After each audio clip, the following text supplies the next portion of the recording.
Welcome back to the MMA Sucker podcast. As always, I'm your host, Frazer Krohn, and this is your UFC Paris breakdown after what was quite a lackluster event. It didn't really get us out of our seats at all. It was a little bit boring. It was a little bit laboured. The crowd wasn't great. There's not many talking points from the fight night card itself. So this may be quite a laborious podcast where I just sort of talk about a lot of decisions.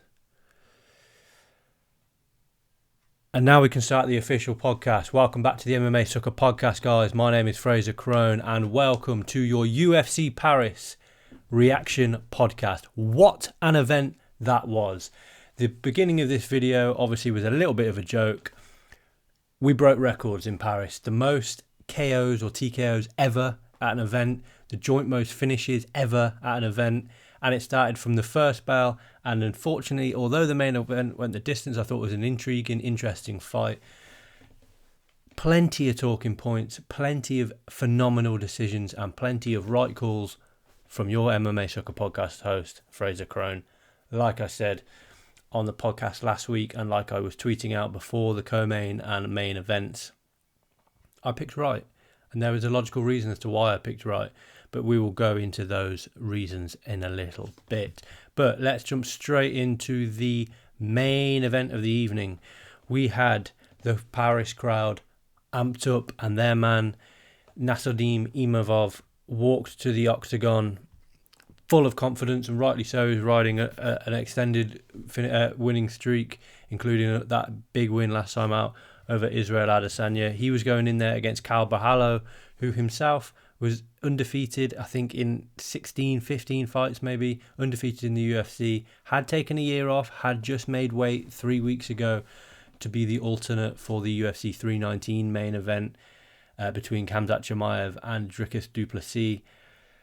Did that play a factor? I said on the podcast last week that I really did think that it would play a factor, and in my opinion, it did play a factor. I don't think Bahallo was his usual self. He's got a difficult style to kind of analyse, Cal Bahallo, in my opinion, because he's an all-rounder. He's a very good fighter wherever the fight goes. But we saw him in every round, apart from the final round where he didn't shoot for the takedown, fail on the takedown.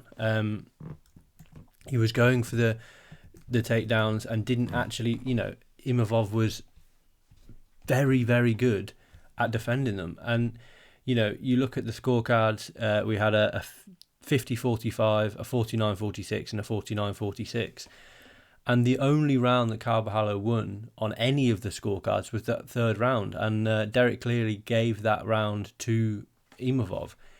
We started the fight off, and the commentary team were right. Imavov's nickname of the Sniper was exactly, it's the perfect nickname. He was a sniper. He was quick. He doesn't throw an awful lot, Imavov. You look at, he threw less than Bahallo in the entire fight, but in the first round in particular, the only round he actually outthrew Cal Bahallo was the fourth round. But he doesn't throw an awful lot, but he lands a very high clip. He lands significant strike rate, 55%, 50%, down at 41% in the third, which he arguably lost, and then up at 54% and then 48% in the final round.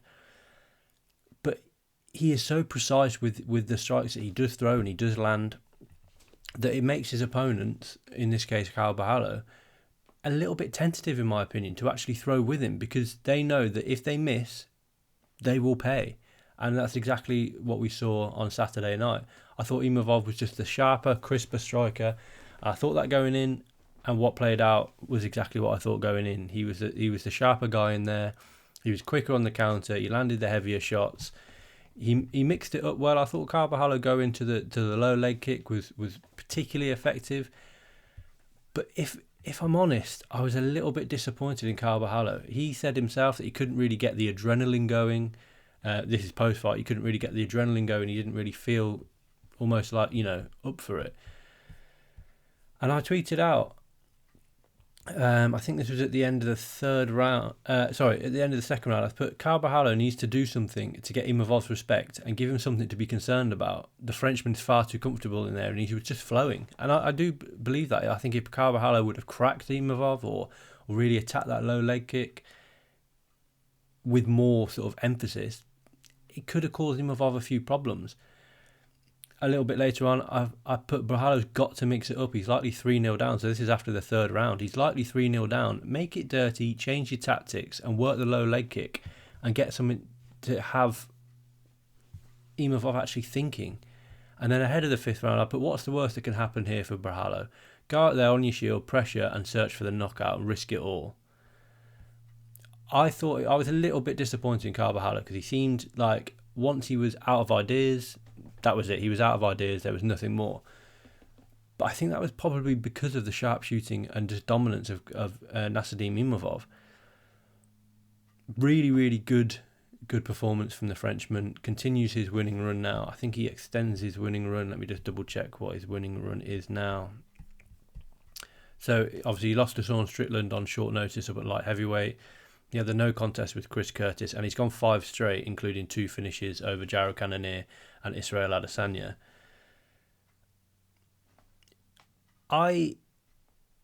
Let's talk about the title picture now, because this is the middleweight division. Obviously, you've got Khamzat Chimaev. This is without the updated rankings from this weekend, but I don't see the rankings changing at all, to be honest. You've got, obviously, Khamzat Chimaev is the champion, the number 1 contender, Dricus du Plessis. Then you've got Imavov. Then you've got Strickland, who I don't think deserves to be. I tweeted out yesterday, I think everyone on that page, apart from maybe Brendan Allen, I think beats him, in my opinion, just my opinion. Renier Derrida and Anthony Hernandez face off in a few weeks.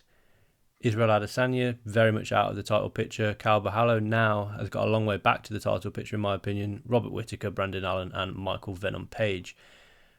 Cal Brawloww, I think a good outing for him next time would be Michael Venom Page. I think that's a fight that makes a lot of sense. If not, Sean Strickland. Sean Strickland has sort of spoken about Brawloww this week, saying that he was an idiot for cutting weight. If you're offered a potential title shot, I think you probably take it, especially being ranked number 7 in the division. Sean Strickland, I think, is suspended until the end of this year, and Brawloww, from what I understand, wants to be out a little bit sooner than that. So maybe a Michael Venom Page fight could make sense. I think that would be a good fight for both men. Brawloww coming off the loss at number 7, Michael Venom Page coming off the win against Cannonier last time out at number 10. Did Imavov, though, do enough? Did he do a Lerone Murphy? Did he do enough to force his way into a title shot? I'm not sure. I'm not 100% sure if he did do enough to force his way into the title shot against Khamzat Chimaev next. I think it's up in the air at the moment. I think between Renier Derrida and Anthony Fluffy Hernandez, if one of those puts on a real show when they face off in the main event in a few weeks and steals the show, gets a finish, gets a dominant victory, they will get the title shot. And I do think that's the case. I think that's the issue with Imavov having gone the distance against Cal Brawloww. I think, unfortunately, that's the game. We're in it for the holy shit moments. And Lerone Murphy produced one of those a few weeks ago with a spinning back elbow and has likely got himself a title shot, despite the fact that Movsar Evloev probably deserves the title shot. Lerone Murphy is more than likely going to get the title shot. That's how I think it'll happen. We'll have to wait. Let me just double check when Anthony Hernandez takes on Renier Derrida. I think it's in October. Yeah, it's October 19th. So just over a month. 5 weeks away. He only competed on August the 10th. He's now competing again on October the 19th. Renier Derrida only competed, I think it was at Baku. No, it's Abu Dhabi. He competed on July 26th. He now competes again, a few months later. These are active middleweights. The middleweight division is one of the strongest divisions in the UFC at the moment. I honestly do think that. Plenty. You've got 3 potential title contenders. You've got Dricus du Plessis could potentially have deserved the manner of the loss against Khamzat Chimaev kind of eradicates and eliminates that immediate rematch. But he made 2 title defenses and he's a company man. You've got Sean Strickland way out of the title picture, in my opinion. You've got Imavov, Renier Derrida, Fluffy Hernandez. You've still got Cal Brawloww. That's only 1 loss You know, he has got to get 2 or 3 wins together, in my opinion, to get back in the title picture. But it's an exciting division. Moving on to the co-main event, Benoit Saint Denis against Mauricio Ruffy. Benoit Saint Denis, there's a little bit of pressure on his shoulders, in my opinion, going into this fight, because the last time he was in Paris, I think he was the main event against Renato Moicano. He got battered, for want of a better phrase. He got battered for 10 minutes. Renato Moicano was just too good for Benoit Saint Denis on that night. He then returned following that loss. Let me just double check. Excuse me. Benoit Saint Denis returned. Yeah, he was supposed to be facing Joel Alvarez. Joel Alvarez withdrew from that fight, and he took on Kyle Prepelec, who was making his UFC debut. I'm just having a look. Prepelec is booked against Drew Dober. That's a tough couple of 2 fights for him. You know, Benoit Saint Denis and Drew Dober for your first 2 UFC fights. It is what it is. Finished him in the second round. Fair play to Benoit Saint Denis doing what he needed to do. And then he was matched this weekend against Mauricio Ruffy, a man who's been on a tear. He beat Jamie Mullarkey. Then he went the distance in his second fight, and then he pulled out that amazing spinning wheel kick. Probably the knockout of the year so far against King Green at UFC 313. His nickname is One Shot because that is all it takes. He's got 12 wins, 11 knockouts. He's a phenomenal striker, Mauricio Ruffy. Coming out of the Fighting Nerds, you wouldn't expect anything less. You know, Carlos Prates, John Silva, Carl Brajalo, Mauricio Ruffy. But Benoit Saint Denis bullied him. He absolutely bullied him and made him look like he did not want to be in there after 2 or 3 minutes of the fight. I called this based on the fact that Mauricio Ruffy, with the greatest of respect, has got 3 UFC fights under his belt. Jamie Mullarkey, solid all-round fighter, never going to be in the top 10, top 5. Then his second outing, I think, was it on late notice? He was meant to face Charlie Campbell. Campbell withdrew, and he faced James Lontop. That went the distance. He was a minus 900 favourite, and it went the distance. And then he faced King Green, who, again, with the greatest respect to King Green, at this point in his career, is not a top 10 guy. And then you throw him somewhat to the wolves, to a man in Benoit Saint Denis, who has been in there with some absolutely phenomenal fighters.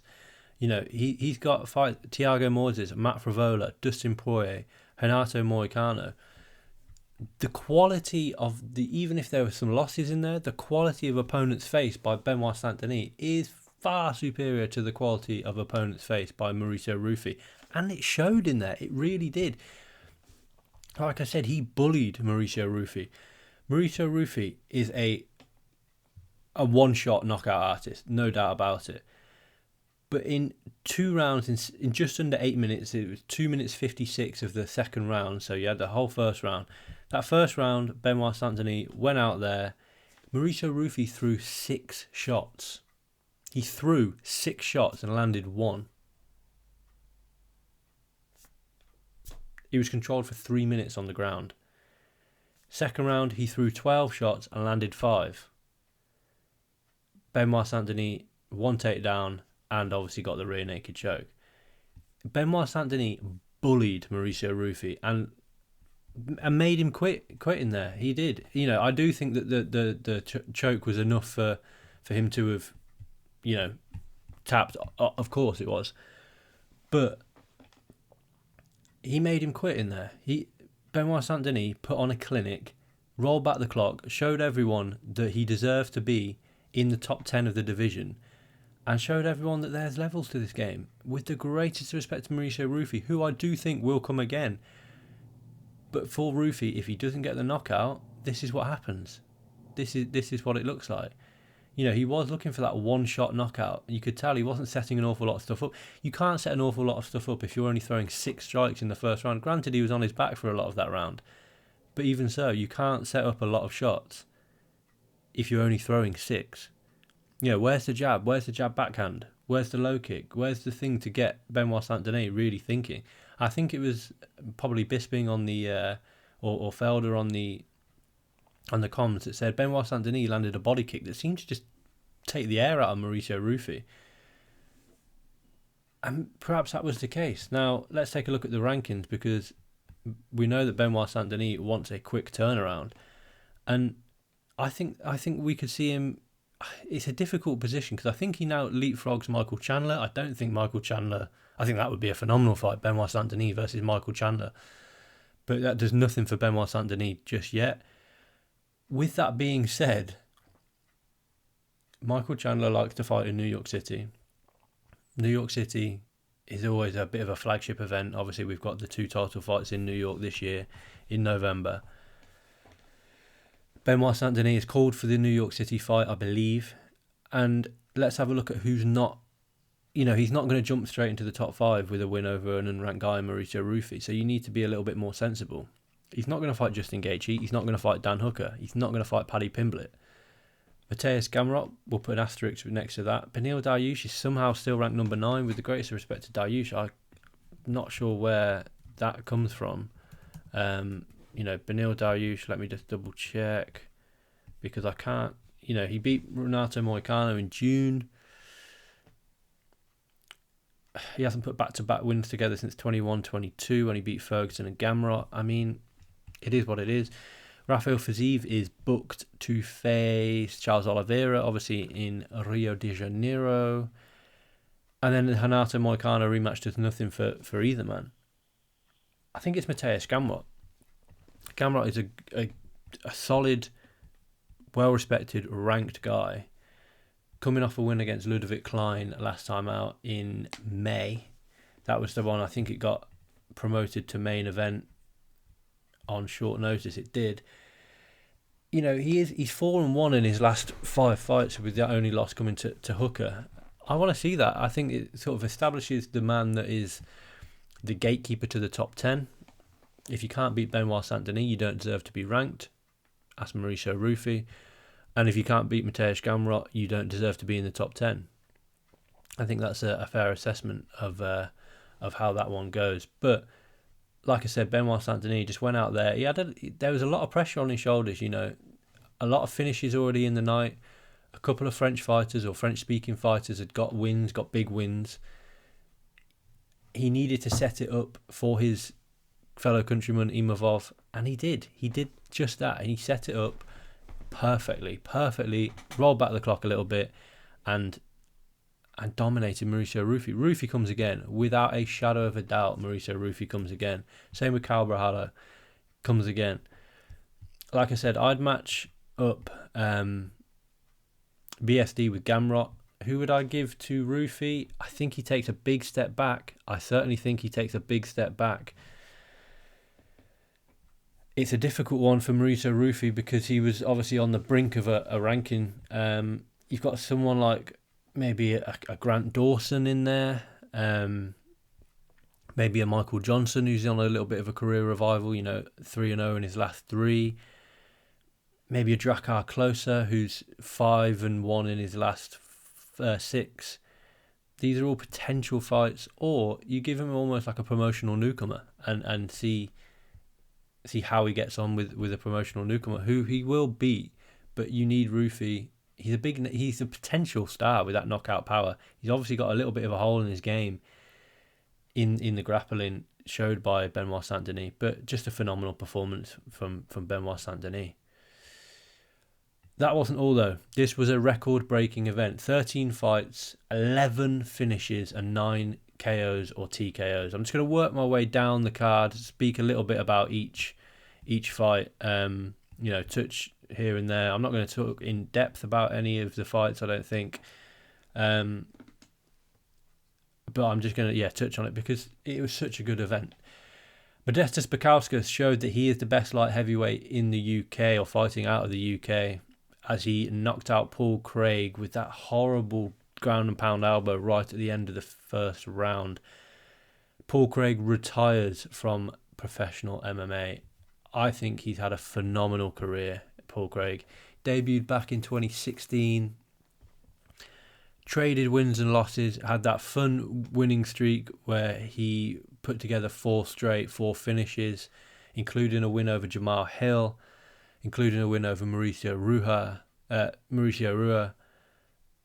And I'm happy to say that in 2018, I was there when he beat Magomed Ankalaev, the only man to ever beat the current light heavyweight champion.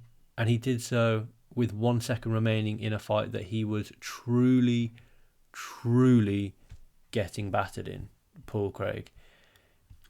He's the epitome of a great fighter for me, Paul Craig. He knew that he had his drawbacks. Let's be honest, in the striking range, he was never a great striker, but he was a phenomenal jiu-jitsu practitioner. And he's an epitome of what I want from a fighter. Intense, bad blood going into the bout, and always respectful coming out of it. And I think it was a passing of the torch to Modestas Bukauskas, who, the story was Paul Craig retiring after a phenomenal win. A phenomenal career. But Modestas Bukauskas has put together four straight wins, 3 finishes, and he deserves a crack at that top 15 now. For me, Bukauskas versus Nikita Krylov is the fight to make. That just makes a whole lot of sense to me. And what a performance! It's a passing of the torch in the light heavyweight division. In the lightweight division, Mason Jones and Oki put on Mason Jones won the performance of the night. I think they were unlucky not to get fight of the night. Second round TKO, brilliant judo hip throw by Mason Jones to get into that position. He was knocked down in the first round. He came back to win, in my opinion, that first round. I'll just actually see who the judges gave that first round to, because it was a close first round. Like I say, he was knocked down. It did go. Oh no! So 2 judges scored it. Derek Clearly and David Leatherby scored it for Oki. Ben Cartledge scored it for Jones. Irrelevant, wasn't needed. Jones finished the fight in the second round. 2-0 now, Jones, since coming back to the UFC. I'd have him face Elder next. Oki, I'd probably have. I don't know. It's a tough one for Oki because he's now, I think, 0-2 in his last 2 fights. But he's a good fighter. He's a good fighter. I do think that it was a good performance from Oki. He's just in there against a determined man in Mason Jones. Axel Sola versus Rhys McKee. Now let's talk a little bit about this one. Really tough fight to score. I think Sola was winning, but Rhys McKee was doing a lot of stuff right. I had Sola 2-0 up going into the final round, and then the finish came, so it wasn't actually needed. It was a body shot. And at first I thought that Herb Dean had yet another terrible night at the office. However, on replay, I don't know if it was a terrible stoppage from Herb Dean. I think it was early. Don't come at me in the comments. I do think it was early. However, it's a difficult one. From where Herb Dean stood, and I think he stood in the right position, he was out of the way of the action enough, but close enough in case there was a knockdown or a knockout. He probably didn't see Rhys McKee shoot for the leg. With that being said, I don't think he actually shot for the leg. I think that he got dropped and was trying to grasp at a leg on his way down. He let that leg go. He turtled up and shelled up, and Sola landed 6 or 7 unanswered punches. And the visual's always going to be there. As soon as the fighter jumps straight back to his feet and protests, it's going to be there.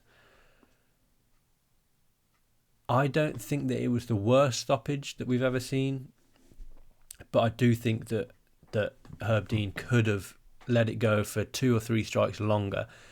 With that being said, I think 2 or 3 more strikes from Sola and it would have been a perfectly fine stoppage. I thought it was a bad night for referees overall. Mark Goddard in the main event, I think, should have probably taken a point from Imavov for repeated eye pokes. Although the referee, whose name I have no idea of, in the Sam Patterson fight, I'm going to go on to talk about in a second, I think that was a good finish. A good stoppage.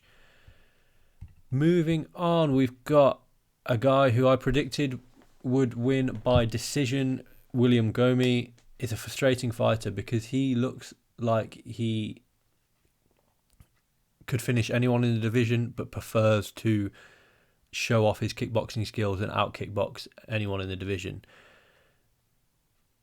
He's frustrating, William Gomi, and he really, really is. He's now what is he in the UFC? He's now 5-1 in the UFC, and he's got one finish. His ability tells me that he should have far more finishes. William Gomi, he's a slick kickboxer, a really good kickboxer. Yeah, like I say, he's 5-1 in the UFC with one finish. He's got 7 knockouts outside of the UFC. That kind of just tells me a little bit about the kind of the kind of opposition that he was facing outside of the UFC. Obviously, wasn't quite up to standard, shall we say? But these things happen. What I would say is, if, as William Gomi did, face a promotional newcomer, yes, Ruchala. I think Ruchala has more of a future in the UFC than Gomi. He's only been finished once. He's got 2 losses. Well, 2 losses on his record now. He's 11-1 coming in. I think it was from KSW. Yeah, from KSW. He was the interim featherweight champion in KSW.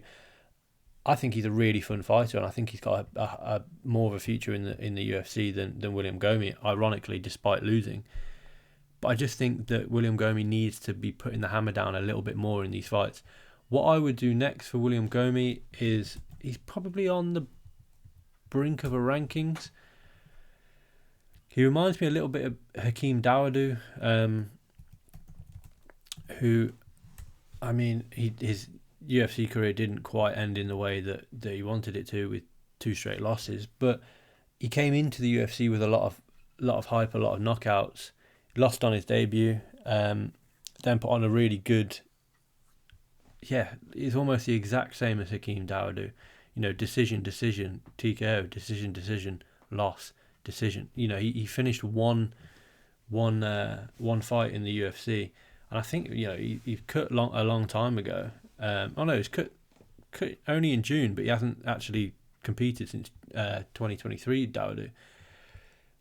He reminds me a lot of Dawodu in that he throws with a lot of power, but it's not often enough, and it's not spiteful enough. I'd put him in there against Nathaniel Wood, who himself is on the brink of on the kind of brink of a rankings. He's been ranked, he's dropped out, he's been ranked, he's dropped out. And I think that would be a fantastic fight for both men. Moving on to the prelims, Sai is just a fantastic fighter. He's got a massive future. You know, he lost to Alonzo Menafield by decision last time out. I think he is. I really think that he is a good fighter. I really do. And I'm excited to see what the future holds for him. I think this was a little bit of a gimme against Ribeiro, who I don't think is a very good fighter at all. And I just think that, yeah, Sai's got a good future ahead of him.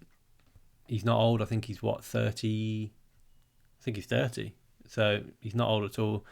Big guy as well for the weight division, and showed a well-rounded game. Well-rounded game in this one, as did, to a degree, Ante Delija, who put on a fantastic performance against Marcin Tybura, where it could have been a difficult fight. Tybura is a very well-respected guy in the division for a reason. You know, he's fought a who's who. Fought Tom Aspinall, fought Volkov, fought Spivak, Tuivasa. Oh, he hasn't. He has fought Volkov. You know, he did God's work by knocking out Greg Hardy. You know, he's fought a who's who: Stefan Struve, Derek Lewis, Fabricio Verdum, Andrei Arlovsky. You know, he's been in the UFC since 2016, Tybura, and he's fought, like I said, a who's who. And he's a great litmus test for anybody in the UFC. And Ante Delija comes in, and knocks him out in the first round. Frustratingly, in a way, because, and I'm excited to see what the future holds for him. I think this was a little bit of a gimme against Ribeiro, who I don't think is a very good fighter at all. And I just think that, yeah, Sai's got a good future ahead of him. I didn't realise that Delijah trains with Tom Aspinall. We need a breath of fresh air in this heavyweight division. Delijah could have provided that, but he trains with Tom Aspinall, so it's never going to happen. But a really good debut performance, very emotional afterward, and really good performance. Fernandez, just a horrible, horrible finish. The worst case scenario for Harry Hardwick. Takes the fight last Monday, gets down to London for his medical, gets across to Paris, makes his debut, gets his legs absolutely kicked out from underneath him. Probably as bad a debut as he could have imagined, And it was frustrating for Hardwick in a way, because he could have stole the headlines coming in on short notice. But Fernandez, you know what Fernandez is like. He is one of the most vicious leg kickers in the game. He did the same to Guran Kutateladze last time out. He did the same to Mohamed Yaha in his... was that his debut? No, it wasn't his debut. He fought Mark Casey and lost on his debut. He is a vicious, vicious leg kicker. Against Kutateladze, he landed 23 of 27 leg kicks. Against Harry Hardwick, he landed 10 leg kicks, and he TKO'd him. Harry Hardwick taken out of the octagon in a wheelchair because he simply couldn't walk anymore. The heart and determination that he showed after having his legs completely kicked out from underneath him was amazing. I just hope the UFC look after Harry Hardwick, because he did them a favour this week by stepping into the fight on very, very short notice. But Fernandez is looking like a very good prospect. Kutateladze and Hardwick on short notice. Give him a big fight next. Look to get him in and around the rankings next, in my opinion. Someone else who deserves to get in and around the rankings next is Sam Patterson. 4th straight first round finish. After being finished on his UFC debut in London, moved up to welterweight. 4th straight first round finish, and he battered Trey Waters in there. He was landing that backhand, and then he was doubling the jab up, and then landing the backhand again. And he knocked it. Let's be honest, he knocked him out on the feet. Referee Rich Mitchell did a fantastic job of stopping that fight. You don't need to see people completely separated from consciousness. Trey Waters was out on his feet. He did not want to be in there anymore, and he couldn't physically be in there anymore. And I think it was a really, really, really good stoppage. I do think that it was a phenomenal stoppage. A phenomenal performance from Sam Patterson, who is now up at 170, is putting it all together now. He really, really is. Who should be next for Sam Patterson? He called out Neil Magny, who I believe booked a fight this week. Let me just double check. Yeah, he's facing Jake Matthews in Perth at the end of this month, in 20 days' time. But he's not ranked anymore, Neil Magny. He's the gatekeeper, but he's not ranked. There's a name, if I was Sam Patterson, that I would look to be calling out, and that name is either Stephen Wonderboy Thompson, who, again, is not ranked, but is very much the sort of on the edge of a ranking, or D-Rod, Daniel Rodriguez. I think that would be a really good stand-up war. He's obviously just coming off the win against Kevin Holland, and I think that would be a really, really good fight for both men. It would be a close fight, but I think it would be really good. The Brad Tavares fight, I mean, I don't know. Is Robert Brychek good? Is he not good? Is Brad Tavares still got it anymore? Has he not got it anymore? That was a weird fight for me. That's all I really want to say on it. Fakhretdimov looked vicious. Again, I think he was unlucky not to get a performance of the night bonus. 54-second knockout of Andres Gustafsson. Really good. And it kind of set the precedent for the knockouts, because in the first round, Sam Hughes, it got scored as a 10-9 on all scorecards. I had it as a 10-8. She absolutely dominated Shauna Bannon and showed Shauna Bannon, with respect, that there are levels to this game. And I said last week, Shauna Bannon has got a loss on her debut to Bruna Brazil. She then rebounded against Alice Ardeline, who's not a UFC fighter. If you've ever seen her Instagram, she tries to be a bit of a stand-up comedian. She's not a UFC fighter. She was then battered by Puja Tomar and came from behind to score the submission victory. And then she was absolutely dominated by Sam Hughes, who has been in there with some good fighters. Victoria Dudakova, Elise Reed, Estela Nunes, Loma Lukbone, Tisha Pennington on her debut. So Stephanie Luciano last time out. Shauna Bannon has got a lot of potential. She needs to focus on making sure that she puts that work in to round out her game. She was taken down far too easily. She was controlled. She was battered on the floor as well. And I do think that she needs to... She's got a long way to go